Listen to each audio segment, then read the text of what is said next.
Jesus heals the boy. The 9 apostles were more than relieved when they saw Jesus and the 3 walking back toward camp. And they were encouraged to see how excited Peter, John, and James were. The 9 all rushed forward to greet their friends, and as they were welcoming them back to the camp, the crowd gathered around. Jesus said, "What were you arguing about?" as we drew near. Before any of the humiliated apostles could speak, James of Saphed stepped forward, knelt at Jesus' feet, and said, "Master, I have a son, an only child who is possessed by an evil spirit. Not only does he cry out in terror, foam at the mouth, and fall down like he's dead whenever he has a seizure, but many times this evil spirit puts my son into convulsions. And sometimes he has made my son throw himself into the water and even into the fire.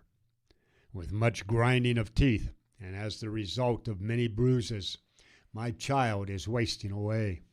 His life is worse than death. His mother and I have sad hearts and broken spirits.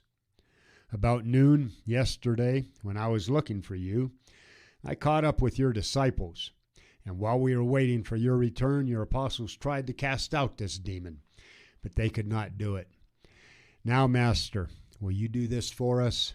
Will you heal my son?"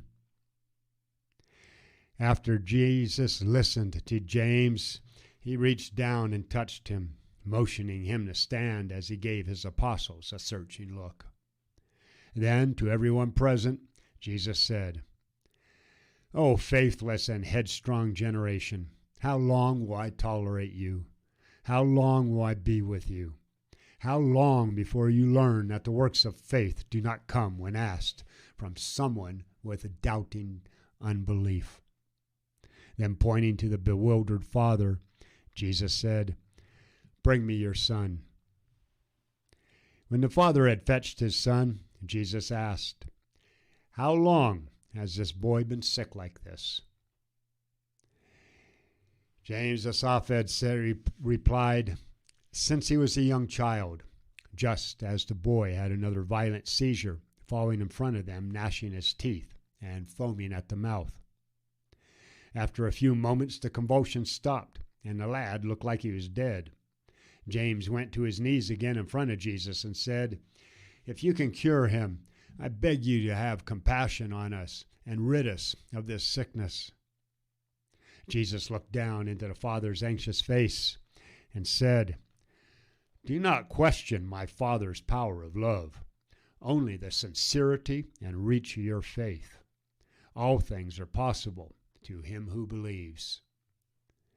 Then James of Saphed spoke those long to be remembered words of faith mixed in with a doubt. "Lord, I believe. I pray that you help my unbelief."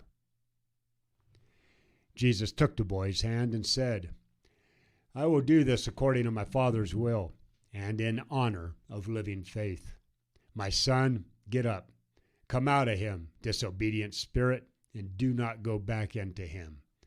And then placing the boy's hand in that of his father, Jesus said, "Go on your way. The Father has granted your soul's desire."